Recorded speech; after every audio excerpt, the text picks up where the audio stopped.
सर्वांना प्रथम माझा नमस्कार. शिक्षकांनी शिक्षकांसाठी सुरू केलेल्या या प्लॅटफॉर्मवर उपस्थित असलेले झूम मीटिंगद्वारे आणि युट्यूबद्वारे उपस्थित असलेल्या सर्व शिक्षक बांधवांचं पुन्हा एकदा मी हार्दिक स्वागत करते. आणि आज आपण काय करूयात की मागच्या ह्याच्यामध्ये जवळपास आपण स्वराज्य स्थापनेपर्यंत येऊन थांबलेलो होतो. तर आता आपण प्रश्नाद्वारेच काय करणार आहोत, कंटेंट पाहणार आहोत. जिथे जिथे मी काही महत्त्वपूर्ण माहिती सांगणार आहे ती तुम्ही कृपया नोट डाऊन करून घ्या. कारण आपण मोस्टली जे प्रश्न आहेत ते परीक्षाभिमुख काढलेले आहेत आणि त्याशी रिलेटेड अजून काही एक्स्ट्रा माहिती असेल तर ती तुम्ही मी सांगताना नोट डाऊन करून घ्या. पहिल्यांदा आपण बघूयात, शिवरायांनी स्वराज्य स्थापनेची प्रतिज्ञा कोणत्या मंदिरात केली? खाली कमेंट बॉक्समध्ये तुम्ही उत्तर टाकायला सुरुवात करा. Very good madam. बी बघा, रायरेश्वराचं जे मंदिर होतं त्या रायरेश्वराच्या मंदिरामध्ये शिवरायांनी स्वराज्य स्थापनेची प्रतिज्ञा केलेली होती. आणि आपल्याला या संदर्भाने प्रश्न घेऊन थोडस आपण डिस्कशन करू. त्यानंतर स्वराज्य स्थापनेची प्रतिज्ञा कोणत्या वर्षी केली? बरोबर आहे. 1645 मध्ये शिवरायांनी स्वराज्य स्थापनेची प्रतिज्ञा केलेली होती. आणि आपल्याला माहित आहे की मावळ प्रांत जे होते त्या मावळ प्रांतामध्ये जवळपास 12 याचा समावेश होत होता बघा. पवनमाळ असेल, गिरडसमाळ, गुंजवनमाळ, पौडखोरे होतं, मुठेखोरे, मुसेखोरे, कानदखोरे, वेळवंटचं खोरं, रोहिळखोरे, अंदर मावळ, नाणे मावळ आणि कोरबारसे मावळ अशी जी काही 12 प्रदेश होते ते 12 प्रदेश मिळून मावळ खोरे म्हणून ओळखले जात होते. हे सह्याद्रीच्या खोऱ्यामध्ये वसलेला डोंगराळ प्रदेश होता. आणि या डोंगराळ प्रदेशातील मावळ्यांना घेऊन 1645 मध्ये शिवरायांनी स्वराज्य स्थापनेची प्रतिज्ञा पुण्याच्या नैऋत्येला असलेल्या रायरेश्वराच्या मंदिरात केलेली होती. आता याच्यानंतर पुढचं आहे बघा की शिवरायांनी सर्वात प्रथम कोणता किल्ला जिंकला? तत्पूर्वी रायरेश्वराच्या प्रतिज्ञेच्या नंतर एक महत्वाचा मुद्दा मी सांगू इच्छिते की यामध्येच आपल्याला अजून एक गोष्ट बघायची आहे ती म्हणजे शिवरायांची राजमुद्रा.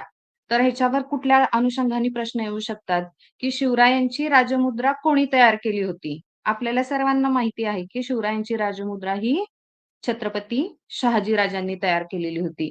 मग राजमुद्रेवर आपल्याला मोस्टली हाच प्रश्न येऊ शकतो की कोणी तयार केलेली होती आणि शिवरायांची जी राजमुद्रा होती ती कोणत्या भाषेत होती? ह्या 2 गोष्टींवर प्रश्न येऊ शकतो. कारण आता राजमुद्रेतला कंटेंट काय आहे ते आपल्या सगळ्यांना माहित आहे. मग महत्वाचे 2 प्रश्न इथं निघतात की राजमुद्रा कोणी तयार केली? तर छत्रपती शहाजीराजांनी तयार केलेली होती. आणि शिवरायांची जी राजमुद्रा होती ती संस्कृत भाषेत होती. त्या वेळचा एक असा मोस्टली ज्या काही राजमुद्रा तयार केल्या जात होत्या त्या फारसी भाषेमध्ये होत्या. पण शिवरायांची जी राजमुद्रा होती ती राजमुद्रा मात्र संस्कृत भाषेत होती. हे देखील आपण इथं नमूद करणं गरजेचं आहे. त्यानंतर महत्वाचं आहे, शिवरायांनी सर्वात प्रथम कोणता किल्ला जिंकला? बरोबर आहे मॅडम, फटे मॅडम. शिवरायांनी सर्वात प्रथम तोरणा किल्ला जिंकला. आता या तोरणा संदर्भात आपण थोडीशी माहिती घेऊ आणि मग पुढचा प्रश्न घेऊयात की बघा, त्या काळामध्ये असं मानलं जात होतं की ज्याचं किल्ला त्याचे राज्य. आणि मग अशा वेळेस शिवरायांना आपल्या राज्यामध्ये किल्ला असणं खूप महत्वाचं आहे असं वाटत होतं. आणि मग तेव्हा त्यांच्या डोळ्यासमोर होता भक्कम असा तोरणा किल्ला. तोरणा किल्ल्यावर मोस्टली कुठले प्रश्न आले ते सांगते, ते लिहून घ्या. म्हणजे कुठल्या बाबतीत प्रश्न विचारलेला आहे की शिवरायांनी प्रथम जिंकलेला किल्ला कोणता? तोरणा. आणि अजून एक महत्वाचं आहे की हा कोणत्या खोऱ्यात आहे याच्यावर देखील प्रश्न आलाय. तुम्ही टीईटीचे पीवायक्यू जर बघितले असतील तर महत्वाचं म्हणजे कानद खोरा. कानद खोऱ्यामध्ये हा किल्ला होता. हे एक लिहून घ्या तुम्ही. तोरणा किल्ला पुण्याच्या नैऋत्येला कानद खोऱ्यामध्ये होता. हे एक महत्वाचं आहे. पुन्हा तोरणा किल्ल्यावर तुम्हाला थोडासा अवघड करून जर प्रश्न विचारायचा असेल तर ते ह्याही पद्धतीने प्रश्न विचारू शकतील की झुंजारमाची आणि बुदलामाची कोणत्या किल्ल्यावर आहे? कोणत्या किल्ल्यावर आहे झुंजारमाची आणि बुदलामाची? मी जो कंटेंट सांगते त्याच्यावर आधारित उत्तर द्या. आपण जेव्हा 24वा असं सांगते तेव्हा त्याचं द्या. सर्वांना माहित आहे की झुंजारमाची आणि बुदलामाची ही कोणत्या किल्ल्यावर आहे? तोरणा किल्ल्यावरच आहे. आणि माची म्हणजे आपल्याला माहित आहे की किल्ल्यावरचा जो म्हणजे चढणीवर नैसर्गिकरित्या झालेला जो सपाट प्रदेश असतो, त्या भागाची तटबंदी असते, त्याला आपण माची म्हणतो. मग पहिला जिंकलेला किल्ला तोरणा कुठल्या खोऱ्यामध्ये आहे? कानद खोऱ्यामध्ये आहे. त्याच्यानंतर गडावरच्या दोन महत्वाच्या माच्यांची नावं कुठली? झुंजार माची आणि बुधला माची. त्याच्यानंतर आहे की तोरणा किल्ल्यावर कोणत्या देवीचं मंदिर होतं? आपल्याला माहित आहे तोरणजाई. कुठल्या देवीचं मंदिर होतं? तोरणजाई. आता पुढे एक महत्वाचा प्रश्न आहे बघा. तोरणा किल्ल्याचे नाव बदलून शिवरायांनी काय ठेवले? तुम्ही जेव्हा टीईटीचे प्रश्नसंच पाहताय त्याच्यामध्ये किल्ला आणि किल्ल्यांची बदललेली नावं यावर खूप वेळा प्रश्न येऊन गेलेले आहेत. तर तोरणा किल्ल्याचं नाव बदलून शिवरायांनी मगाशी मॅडमनी उत्तर दिलं की प्रचंडगड हे असं नाव दिलेलं होतं. बरोबर आहे. त्यानंतर आपण पुढच्या प्रश्नाकडे जाऊयात. तोरणा किल्ल्याच्या बाबतीत एवढंच एक महत्वाचा 3-4 महत्वाचे प्रश्न होते. त्यानंतर आहे की 25वा प्रश्न आहे. स्वराज्याची पहिली राजधानी कोणती? राजगड. या बाबतीतली आपल्याला कथा आपण वाचलेली आहे की जेव्हा तोरण्यावर डागडुजीचं काम चालू होतं तेव्हा तिथं धन मिळालेलं होतं आणि ते धन कुठल्या किल्ल्यासाठी वापरलं मग शिवरायांनी? मुरुमदेवाच्या डोंगरावरची डागडुजी करून तिथं जो किल्ला होता त्यालाच त्यांनी कोणतं नाव दिलं? राजगड. आणि हेच राजगड आपल्या स्वराज्याची पहिली राजधानी होती. त्यानंतर आहे पुढचा प्रश्न, शहाजी राजांना आदिलशहाने कैद का केलेलं होतं?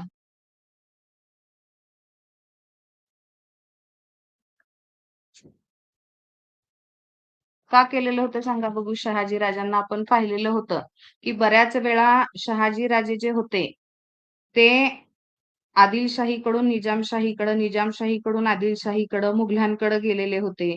तर जेव्हा आदिलशहाच्या कानावर बरोबर आहे निमकर मॅडम, शिवरायांच्या स्वराज्य हालचालींमुळे काय केलेलं होतं? आदिलशहाने शहाजीराजांना कैद केलेलं होतं.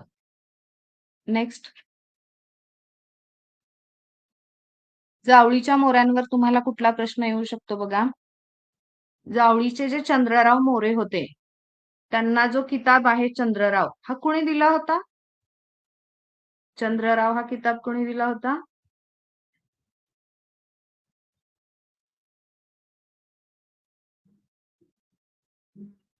मी काय प्रश्न विचारला बघा? जावळीचे जे चंद्रराव मोरे होते, आपण ह्या प्रश्नांसहित अजून काही प्रश्न घेत आहोत. आपण एक प्रश्न आला की त्याच्या अनुषंगाने 3-4 प्रश्नांची उत्तरं कव्हर करणार आहोत. आपल्याला जावळीच्या चंद्रराव मोऱ्यांबद्दलची गोष्ट माहित आहे की 1645ला जेव्हा दौलतराव मोऱ्यांचा मृत्यू झालेला होता तेव्हा त्यांच्या वारसांमध्ये अंतर्गत वाद सुरू झालेले होते आणि अशा वेळेस यशवंतराव मोऱ्यांना शिवरायांनी मदत केलेली होती. पण तत्पूर्वी जे गादीवर होते त्यांना चंद्रराव हा किताब आदिलशहाने दिलेला होता. ते आदिलशहाचं पण लक्षात ठेवायचं की जावळीच्या मोऱ्यांना चंद्रराव हा किताब आदिलशहाने बरोबर आदिलशहाने दिलेला होता. आणि जावळीचे जे चंद्रराव मोरे होते यांना शिवरायांनी पराभूत करण्याचं कारण काय होतं? मगाशी उत्तर दिलेलं होतं की त्यांनी काय केलेलं होतं? स्वराज्याला विरोध केला होता. त्यामुळं शिवरायांनी त्यांना पराभूत केलेलं होतं. पुढचा आहे प्रतापगड हा किल्ला शिवरायांनी कोणत्या डोंगरावर बांधला? किल्ले आणि त्याच्या जोड्या लिहूनच ठेवा.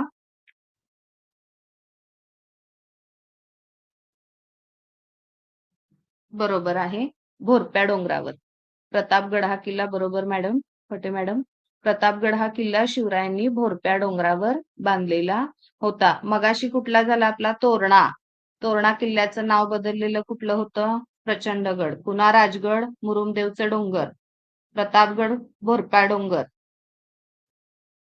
स्वराज्याच्या मुद्रेवर कोणत्या भाषेतील ओळी आहेत?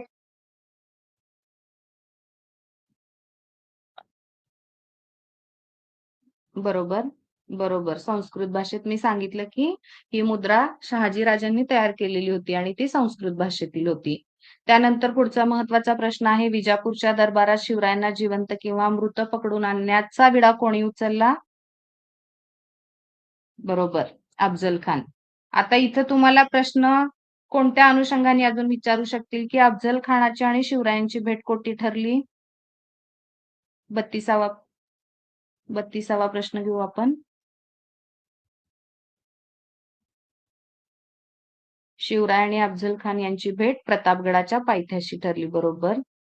आणि 1659 लिहून ठेवा तिथं. 1659 ला ही घटना घडलेली होती प्रतापगडावरील पराक्रमाची. त्यामुळे ते साल सुद्धा तुम्ही लिहून ठेवा, कारण आपण काय केलेलं आहे, अजून एक 100 प्रश्नांची वेगळी पीडीएफ 7वी आणि 7वीच्या ह्याच्यामध्ये सुद्धा शिवरायांचा इतिहास आहे. त्यावरही आपण थोडेसे उपयोजनात्मक प्रश्न काढलेले आहेत. आज आपले जितके कव्हर होतील तेवढे या पीडीएफ मधले करून आपण दुसरी पीडीएफ देखील पाहणार आहोत. शिवराय आणि अफझल खान यांची भेट प्रतापगडाच्या पायथ्याशी ठरली. बरोबर.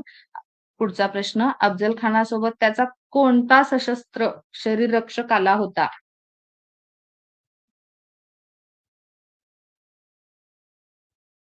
बरोबर, बडा सय्यद. आता मग हे अफझल खानाबरोबरचा आपण बडा सय्यद आहे. मग शिवाजी महाराजांबरोबर कोण कोण होते ते थोडंसं तुम्ही नोट डाऊन करा. शिवरायांबरोबर वकील पंताजी गोपीनाथ होते. त्याचप्रमाणे जीवा महाला होता, संभाजी कावजी, येसाजी कंक, कृष्णाजी गायकवाड आणि सिद्दी इब्राहिम ही नावं सुद्धा तुम्ही लिहून ठेवायची आहेत. शिवरायांबरोबर कोण कोण होते, वकील कोण होते जर विचारलं तर काय येणार आपलं? पंताजी गोपीनाथ. त्याचप्रमाणे जीवा महाला, बरोबर, होता जीवा म्हणून वाचला शिवाय ही म्हण कोणामुळे प्रसिद्ध झाली? जीवा महाला. पण आपल्याला जीवा महाला लक्षात आहेत, त्यांच्याबरोबर गेलेले वकील लक्षात राहतात, पण पुढची जी 2-3 महत्वाची नावं आहेत ती लक्षात ठेवा. संभाजी कावजी, येसाजी कंक, कृष्णाजी गायकवाड आणि सिद्दी इब्राहिम हे सुद्धा शिवाजी महाराजांबरोबर होते. पुढचा 35वा प्रश्न घेऊ आपण. अफझल खानाचा वध कोणत्या दिवशी झाला? तारखा सुद्धा इतिहासामध्ये तारखांना खूप महत्व आहे बघा. 10 नोव्हेंबर 1659. मी मगाशी सांगितले होते की 1659 लक्षात ठेवा म्हणून. अफझल खानाचा वध 10 नोव्हेंबर 1659 रोजी झालेला होता. बरोबर मॅडम, व्हेरी गुड. पुढचा आहे, अफझल खानाच्या वधानंतर शिवरायांनी कोणत्या किल्ल्यावर विजय मिळवला? अफझल खानाच्या वधानंतर शिवरायांनी कोणत्या गडावर विजय मिळवला? लगेच आपल्याला कोरिलेशन्स लक्षात आले पाहिजेत बघा हिस्ट्री मधले. पन्हाळा जिंकलेला आहे बघा, पन्हाळा. अफझल खानाच्या वधानंतर शिवरायांनी पन्हाळा किल्ला जिंकलेला होता, ते पण नोट डाऊन करा. मग त्यामुळेच काय झालेलं होतं की पन्हाळगड जिंकल्यामुळेच आता आदिलशहा हा मोठ्या प्रमाणावर चिडला होता आणि मग त्यांनी काय केलं की सिद्दी जोहरला शिवरायांवर चाल करण्यासाठी पाठवली आणि त्याच्याबरोबर अफझल खानाचा जो मुलगा होता फाजल खान तो देखील आलेला होता. इथे एक महत्वाचा प्रश्न आहे बघा. जेव्हा आदिलशहाने सिद्दी जोहरला पाठवलं तेव्हा त्याला एक त्यांनी विशेष उपाधी दिली होती, ती लिहून ठेवा, सलाबत खान. मग इतिहासामध्ये सलाबत खान म्हणून कोणाला ओळखले जाते तर सिद्दी जोहर, हे आपल्या लक्षात येणं गरजेचं आहे. आणि तेव्हा आपल्या डोळ्यासमोर पन्हाळगडाचा वेढा लक्षात येणं गरजेचं आहे. पुढचं, पन्हाळगडाला वेढा कोणी दिला?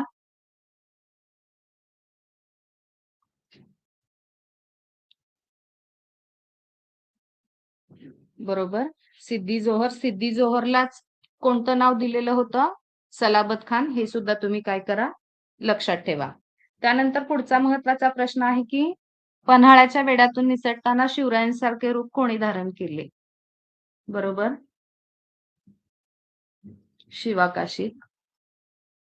बाजीप्रभू देशपांडे यांनी कोणती खिंड लढवली? घोडखिंड. बरोबर. घोडखिंडीचे नवीन नाव?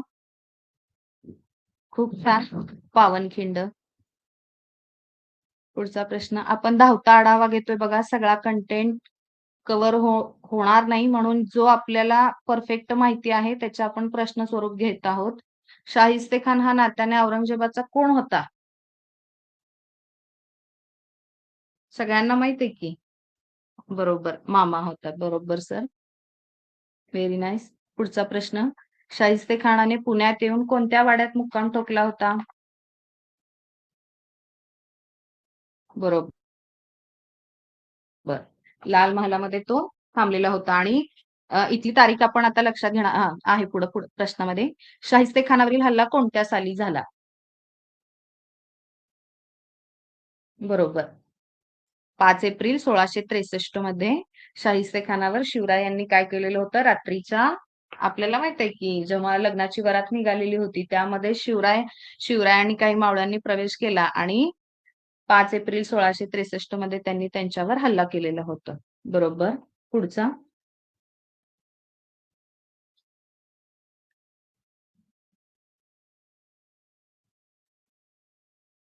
शिवरायांनी शाहिस्ते खानाच्या पराभवानंतर मुघलांच्या कोणत्या श्रीमंत शहरावर स्वारी केली? जिथून मग आपल्याला पुरंदरचा व्हेरी गुड, व्हेरी गुड. खूप छान. सुरते सुरतेवर स्वारी केलेली होती. आणि मी नंतर एक तुम्हाला अशी शिवरायांच्या जीवनातील ज्या घटना आहेत त्या सनावळीनुसार लिहून सुद्धा एक पीडीएफ टाकणार आहे ग्रुपवर. म्हणजे फक्त तेवढं जरी वाचलं तर तुम्हाला कोणत्या साली काय घडलं एवढं जरी आपण केलं तरी पण म्हणजे बऱ्यापैकी आपला इतिहास कव्हर होणार आहे. त्यानंतर पुढचं आहे की सुरतेच्या स्वारीमुळे कोणाचे नाव गेले?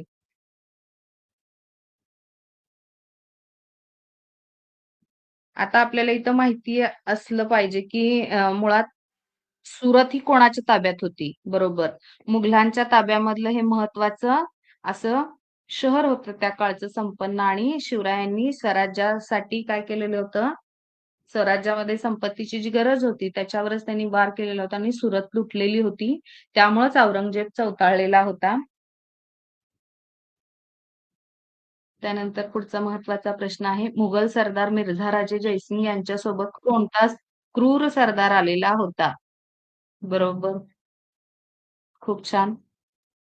खूप छान. दिलेर खानाचं आपल्याला माहित आहे की मिर्झा राजे जयसिंग यांच्या बरोबर दिलेर खान सुद्धा आलेला होता.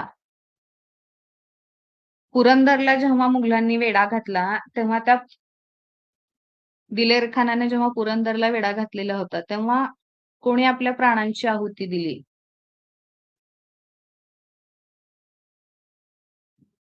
पुरंदरचा किल्ला वाचवण्यासाठी कोणी प्राणांची आहुती दिली? बघा, काहीतरी थोडीशी गफलत व्हायली का आपली? मुरारबाजी देशपांडे येतात बघा. किल्ल्याच्या इथले शौर्य लक्षात ठेवायचं. बरोबर. मुरारबाजी देशपांडे. बाजीप्रभूंचं घोडखिंडीसाठी येतंय. तानाजी मालुसरेंचं कोंढाण्यासाठी येणार. शिवाकाशीत पन्हाळगडाच्या वेड्यावर शिवाजी महाराज अडकले होते तेव्हा होता. हे असं आपल्या लक्षात आलं पाहिजे. पुरंदरचा किल्ला वाचवण्यासाठी मुरारबाजी देशपांडे यांनी प्राणांची आहुती दिली. पुरंदरचा तह केव्हा झाला? इतिहासातला सर्वात महत्वाचा हा प्रश्न आहे बघा. कारण या पुरंदरच्या तहामुळे जवळपास शिवरायांना स्वराज्यामधले अनेक किल्ले मुघलांना द्यावे लागले. बरोबर आहे मॅडम. 1665. पुरंदरच्या तहात शिवरायांनी किती किल्ले दिले? बरोबर. बरोबर. 23 किल्ले जवळपास शिवरायांनी काय केलेले होते? मुघलांना दिलेले होते. आणि तेव्हा शिवरायांनी ठरवलेलं होतं की आपण एक पाऊल मागं घ्यायचं. कारण जे मिर्झा राजे जयसिंग होते किंवा त्यांचा जो क्रूर असा सरदार होता दिलेर खान, त्यांच्या बरोबर आलेली फौज देखील प्रचंड होती आणि अशा वेळेस स्वराज्य म्हणजे धोक्यात आलेलं होतं. तेव्हा एक पाऊल मागं घेऊन शिवरायांनी काय केलेलं होतं मग? तहाची भूमिका घेतलेली होती. आपण जर पाहिलं तर मी तुम्हाला छत्रपती शहाजी राजेंच्या इथं सुद्धा तहाचा हे सांगितलेला होता बघा उल्लेख. म्हणजे छत्रपती शहाजी राजांकडूनच त्यांनी ती प्रेरणा घेतलेली होती. आणि खरंच म्हणजे जो इतिहास असतो तो आपल्याला सुद्धा आपल्या आयुष्यामध्ये कधी-कधी असं शिकवतो, की कुठं आपण एक पाऊल मागं घेतलं पाहिजे. आणि पुरंदरच्या तहामध्ये जवळपास 23 किल्ले शिवरायांनी काय केलेले होते? मुघलांना दिलेले होते. बरोबर. शिवराय औरंगजेबाला भेटण्यासाठी कुठे गेले? आग्रा. Very good. पुढचं, आग्र्यात औरंगजेबाने शिवरायांना कोठे स्थानबद्ध केले होते?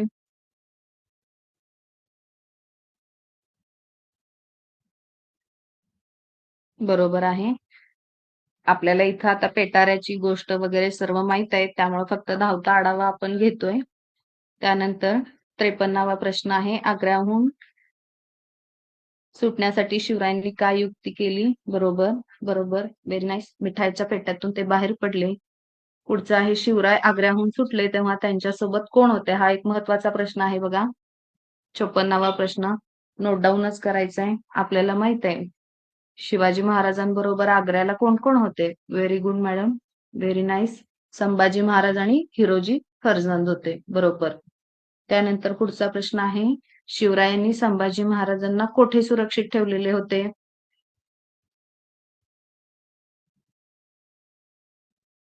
बरोबर, बरोबर आहे. मथुरेला शिवरायांनी काय केलेलं होतं? संभाजीराजांना ठेवलेलं होतं. गड आला पण सिंह गेला कोणाबाबत उद्गारले जातं हे वाक्य? बरोबर, बरोबर. तानाजी मालुसरे. पुढचा तानाजी मालुसरे यांनी कोणता किल्ला जिंकला? कोंढाणा. कोंढाण्याचे नवीन नाव काय?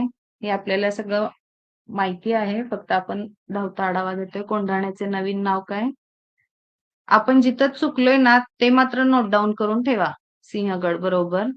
तानाजीचे भाऊ कोण होते?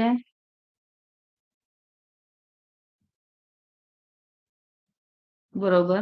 खूप छान मॅडम. सूर्याजी मालुसरे.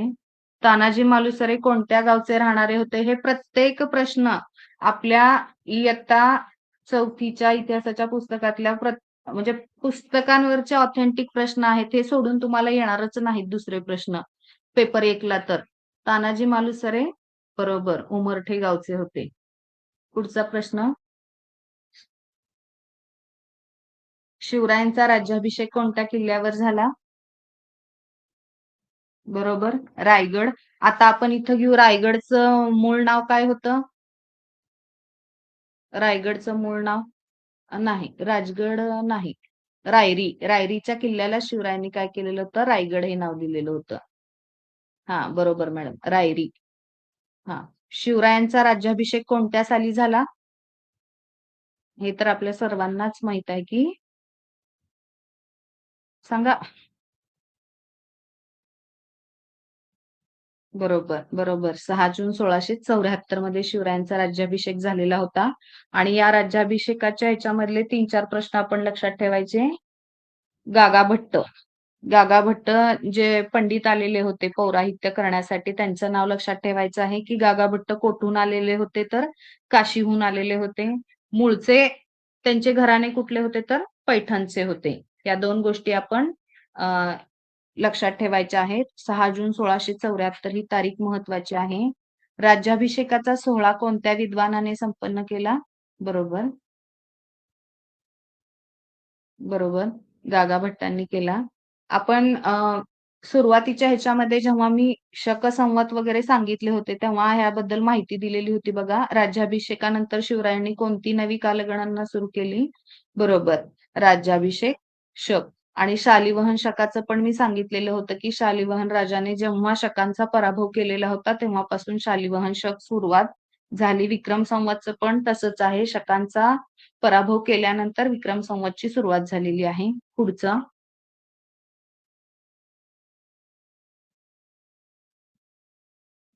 राज्याभिषेकानंतर शिवरायांनी कोणते सुवर्ण नाणे पाडले? ह्याच्यावर खूप वेळा प्रश्न आहे बरं का.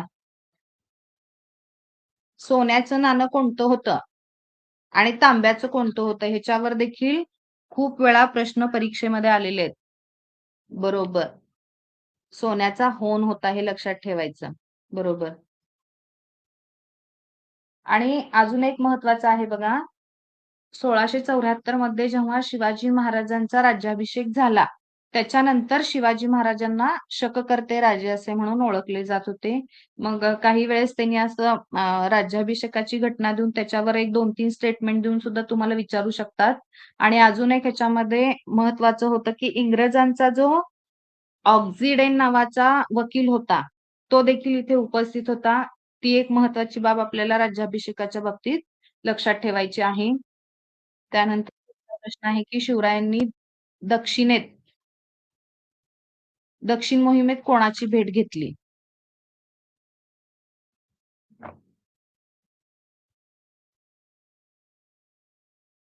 बरोबर आहे. गोवळकोंड्याचा जो कुतुबशहा होता, त्याची भेट त्यांनी घेतलेली होती. शिवरायांचे सावत्र भाऊ व्यंकोजी राजे कोठे राज्य करत होते? कोणत्या ह्याची त्यांना बरोबर तंजावरची जहागिरी होती त्यांच्याकडे.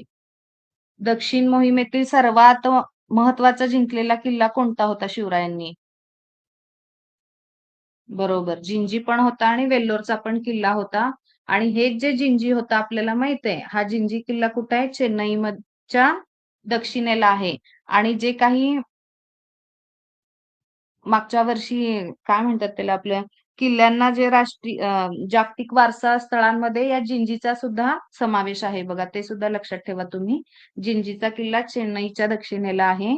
आणि नंतर आपल्याला इतिहासामध्ये माहिती आहे की जेव्हा संभाजी महाराजांचा मृत्यू होतो, संभाजी महाराजांच्या मृत्यूनंतर जेव्हा ताराबाई महाराष्ट्रामधलं स्वराज्य सांभाळत असतात, तेव्हा राजाराम महाराज हे जिंजीच्या किल्ल्यावर, म्हणजे त्यांच्या सुरक्षिततेसाठी त्यांना जिंजीच्या किल्ल्यावर पाठवण्यात आलेलं होतं. आणि मग हा जो जिंजीचा किल्ला आहे, तो जेव्हा शिवरायांनी दक्षिण मोहीम हाती घेतली होती राज्याभिषेकानंतर, तेव्हा जिंकलेल्या महत्वाच्या किल्ल्यांपैकी एक होता. आपल्याला माहिती आहे की जिंजीचा किल्ला हा रायगडासारखाच अतिशय मजबूत असा किल्ला होता. आणि त्या किल्ल्याला कितीही वर्ष वेढा दिला तर तो सहज शत्रूंच्या ताब्यात मिळत नव्हता. असा हा महत्वाचा जिंजीचा किल्ला इतिहासामध्ये आपल्याला प्रसिद्ध आहे. का तर नंतर स्वराज्याचे जे छत्रपती होते ते बरेच वर्ष जिंजीच्या किल्ल्यावर होते, राजाराम महाराज. त्यानंतर पुढचा प्रश्न आहे, शिवरायांच्या निधनानंतर स्वराज्य कोणी सांभाळले? माहित आहे आपल्याला हे, संभाजी महाराजांनी. त्यानंतर महत्वाचा प्रश्न, शिवाजी महाराजांचे निधन कधी झाले? ही पण तारीख आपल्या सर्वांना माहित आहे, बरोबर. शिवाजी महाराजांचे निधन कधी झाले?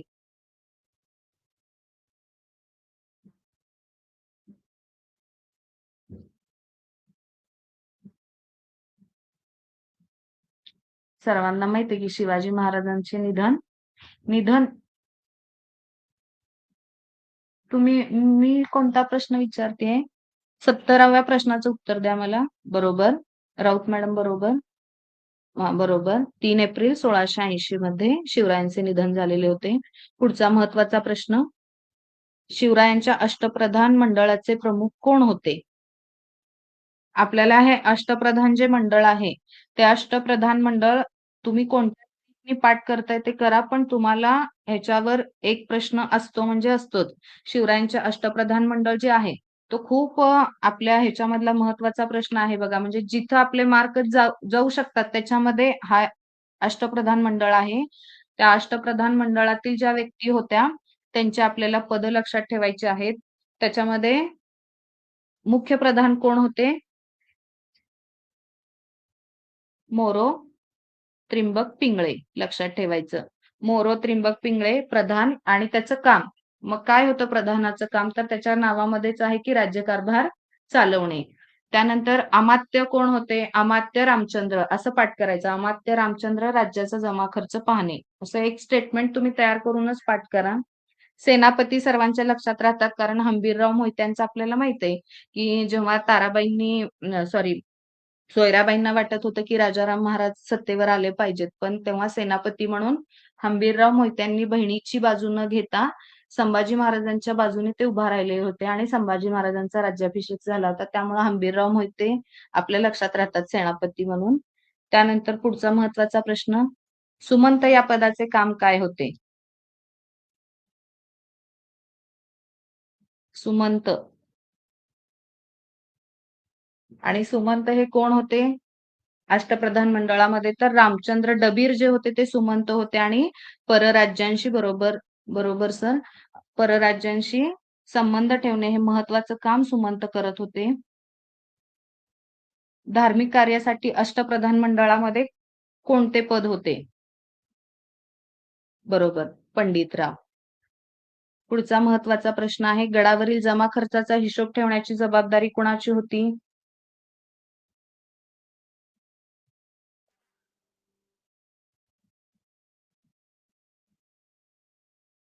अमात्याचं काम होतं ते. आता इथं अमात्य नाही म्हणजे मग कोण येणार? कारखानीस, बरोबर आहे. नाही सॉरी, सबनीस, बर का, सबनीस. जमा खर्च, गडावरील जमा खर्च, राज्याचा जमा खर्च. तरी हा थांबा, इथं एक जंबल होतो बघा प्रश्न. फक्त तुम्हाला गडावरील जमा खर्च विचारलं तर सबनीस लक्षात ठेवायचं आणि राज्याच्या जमा खर्चाचा जर हिशोब विचारला तर अमात्य लक्षात ठेवायचं. गडावरील विचारलं तर सबनीस आणि संपूर्ण राज्याचं विचारलं तर कोण येणार? अमात्य येणार. पुढचा महत्वाचा प्रश्न आहे 77वा. गडावरील धान्याचा पुरवठा आणि दारुगोळ्याची व्यवस्था कोण पाहत होते? बरोबर, व्हेरी गुड, कारखानीस. किल्ल्याचा मुख्य प्रमुख कोण असायचा?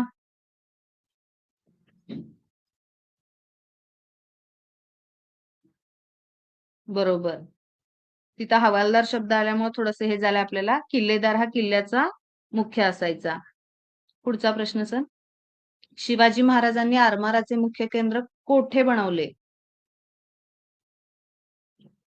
बरोबर, बरोबर मॅडम, बरोबर. भारतीय आरमाराचे जनक कोणाला म्हटले जाते? Very good, Chhatrapati Shivaji Maharaj. आपल्याला सगळ्यांना फादर ऑफ इंडियन नेव्ही म्हणून ओळखलं जातं. त्यानंतर किल्ले आणि गडकोटावर जलदुर्ग म्हणजे काय माहित आहे आपल्याला? पाण्यातला किल्ला. सिंधुदुर्ग हा किल्ला कोणत्या बेटावर बांधलेला आहे? सिंधुदुर्ग किल्ला कोणत्या बेटावर आहे? कुर्टे बेटावर आहे बघा सिंधुदुर्ग हा किल्ला. त्यानंतर पुढचं आहे, शिवरायांनी शिवनेरी किल्ल्यावर कोणाची पूजा केली? बरोबर. आपल्याला माहितीये की शिवाई देवीच्या नावावरूनच त्यांचं नाव देखील शिवाजी असं ठेवण्यात आलेलं होतं. पुढचा महत्वाचा प्रश्न, जंजिऱ्याचा स्वामी कोण होता ज्याने स्वराज्याला त्रास दिला? जंजिऱ्याचा, बरोबर, बरोबर, सिद्धी. जंजिऱ्याचा सिद्धी हे आपलं तोंडपाठच आहे. शिवाजी महाराजांनी कोणत्या वृक्षांची लाकडे तोडण्यास सक्त मनाई केली होती?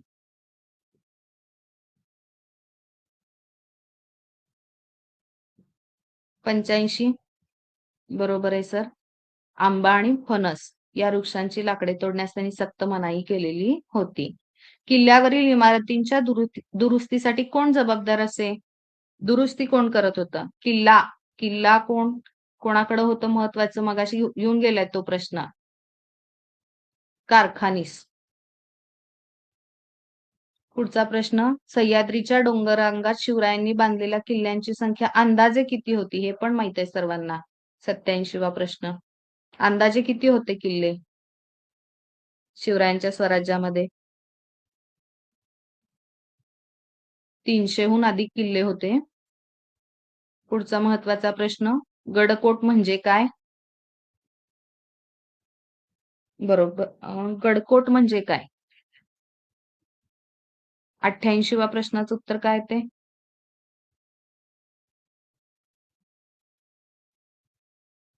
बरोबर, बरोबर, संरक्षक भिंत असलेले किल्ले. पुढचा प्रश्न, कोल्हापूर जवळचा कोणता किल्ला शिवरायांनी जिंकला होता? बरोबर, पन्हाळा किल्ला. शिवरायांनी स्वराज्याची राखीव राजधानी म्हणून कोणत्या किल्ल्याचा विचार केला? मगाशी मी बोलता बोलता त्याचा संदर्भ दिला होता बघा. शिवरायांनी स्वराज्याची राखीव राजधानी म्हणून कोणत्या किल्ल्याचा विचार केला? जिंजीचा किल्ला लक्षात ठेवायचा आहे. छान मॅडम, सुकेशनी राऊत मॅडम, खूप छान. जिंजीचा जो किल्ला आहे, मी रायगडाचा तिथे संदर्भ दिला होता बघा तुम्हाला. राजाराम महाराजांची पण गोष्ट तिथे सांगितली होती. पुढचं आहे, शिवरायांच्या गुप्तहेर खात्याचे प्रमुख कोण होते? माहित आहे सर्वांना, व्हेरी गुड, बहिर्जी नाईक. बहिर्जी नाईक यांनी कोणत्या मोहिमेपूर्वी अचूक माहिती आणली होती? आपल्याला माहित आहे की बहिर्जी नाईक हे जवळपास सर्वच मोहिमेवरची अचूक माहिती आणत होते. बरोबर सर, व्हेरी नाईस. पुढचा प्रश्न, शिवरायांच्या सैन्य दलातील पायदळ प्रमुखाला, ह्याच्यावर सुद्धा प्रश्न आहेत बरं का, पायदळ प्रमुखाला काय म्हणत होते?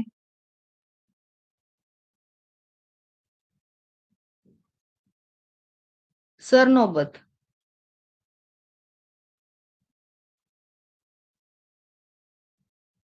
पुढचं, घोडदळातील शिलेदार म्हणजे कोण? घोड्यावरूनच लक्षात आलं पाहिजे. ज्याचा घोडा, स्वतःचा घोडा आणि ज्याच्याकडे हत्यार होते त्याला शिलेदार म्हणत होते. ज्याला सरकारी घोडा आणि हत्यारे मिळत होते त्याला काय म्हणत होते? बारगीर आणि शिलेदारवर देखील भरपूर प्रश्न आहेत बरं का PYQ मध्ये. म्हणजे येऊन गेलेल्या प्रश्नांमध्ये शिलेदारवर पण प्रश्न आहे. ज्याचं स्वतःचं होतं तो स्वतः शिलेदार. हे लक्षात ठेवायचं घोडा. आणि जो सरकारचा घोडा आणि हत्यारे वापरत होता त्याला काय म्हणायचं?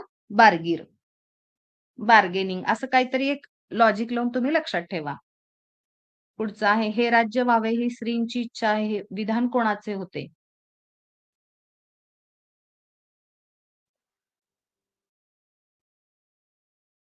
हे राज्य व्हावे ही श्रींची इच्छा आहे, हे विधान कोणाचे होते? 96चं मला टाका पुन्हा एकदा.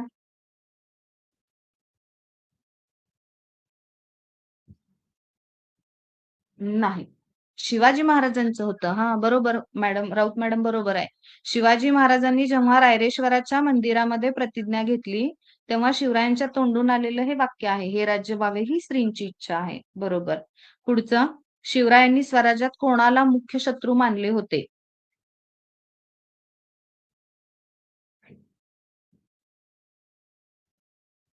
अन्यायी ज्या परकीय सत्ता होत्या. बरोबर, बरोबर. Very good. पुढचा 98वा प्रश्न. स्वराज्याच्या राजमुद्रेवरील पहिली ओळ कोणती आहे? बघा, शिवाजी महाराज हे आदिलशाहीच्या विरोधात लढले होते, निजामशाहीच्या विरोधात लढले होते, मग काय म्हणतात आपला सिद्धींच्या विरोधात लढलेले होते, मुघलांच्या विरोधात लढलेले होते. त्यामुळे ज्या काही अन्यायकारक परकीय सत्ता होत्या त्यांच्या विरोधात लढले होते असं आपण घेऊयात. बरोबर. प्रतिपचंद्र लेखे व वर्धी विष्णू वंदिता शाह सुन हो शिवशैषा मुद्रा भद्राय राजते. पहिलं सुरुवातच कुठून आहे? प्रतिपचंद्र लेखे व. Very good. शिवाजी महाराजांनी प्रजेला मुलासारखे मानले याला काय म्हणतात? आपल्या पुस्तकातल्या ओळींवरचे प्रश्न आहेत बरं का हे. बरोबर. खूप छान मॅडम, खूप छान. रयतेचे राज्य. आणि शिवाजी महाराजांचे समाधीचे ठिकाण कोणत्या किल्ल्यावर आहे? खूप छान. बघा, आज वेळेअभावी मी फक्त इयत्ता 4थीच्या याच्यावर कव्हर केलेले आहेत हे सर्व प्रश्न. ही PDF तुम्हाला ऍपमध्ये उपलब्ध आहे.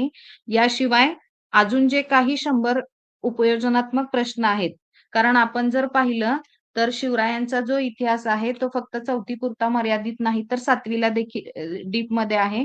आपण काय करणार आहेत पुढच्या तासाला 7वीच्या जे इतिहासावरचे प्रश्न आहेत थोडेसे अजून उपयोजनात्मक, त्याच्यामध्ये मग तुम्हाला स्वराज्याचे शत्रू कोण होते, जे स्वकीय होते पण त्यांना शिवरायांनी शत्रू मानलेले होते, ते कोण होते? मग त्याच्यामध्ये ती जे घोरपडे नावं येतात, खंडोजी घोरपडे वगैरे त्याच्यावरचं असेल, बजाजी नाईक निंबाळकर असतील, त्यावरचेही आपण थोडीशी ती नावं आपण पाहणार आहोत.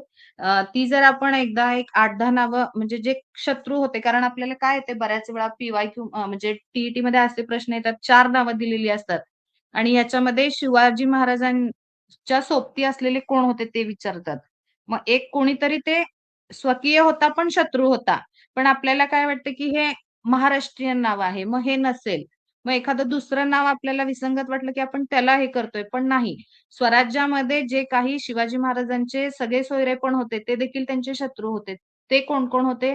आणि त्या संदर्भाने आपण अजून एक 50 उपयोजनात्मक प्रश्न पुढच्या ह्याच्यामध्ये घेऊयात. आजच्या पाठामध्ये जितकं काही प्रश्नोत्तराच्या माध्यमातून कव्हर करता येईल ते कव्हर करण्याचा मी प्रयत्न केलेला आहे. जवळपास आपले शिवरायांच्या इतिहासावरचे आपण धावता आढावा घेतलेला आहे. अगदी म्हणजे शिवरायांच्या पूर्वी शिवजन्मापूर्वीचा महाराष्ट्र कसा होता आणि शिवाजी महाराजांच्या राज्याभिषेक किंवा त्याच्यानंतरची त्यांची प्रशासकीय व्यवस्था कशी होती इथपर्यंत आपण येऊन थांबलेलो आहोत. यातील अजून काही बेसिक जे राहिलेलं आहे ते निश्चितपणे मी पुढच्या एका तासामध्ये कव्हर करून मग मात्र आपण काय करणार आहोत, प्राचीन भारताच्या इतिहासापासून सुरुवात करणार आहोत. म्हणजे या सर्व तासांचे जे काही नोट्स असतील, PDF असतील आपल्या सर्व ऍपमध्ये उपलब्ध आहेत. तुमच्या सर्वांच्या सहकार्याबद्दल, प्रतिसादाबद्दल पुन्हा एकदा धन्यवाद आणि आजचा हा तास इथे संपला. सर्वांना गुड नाईट.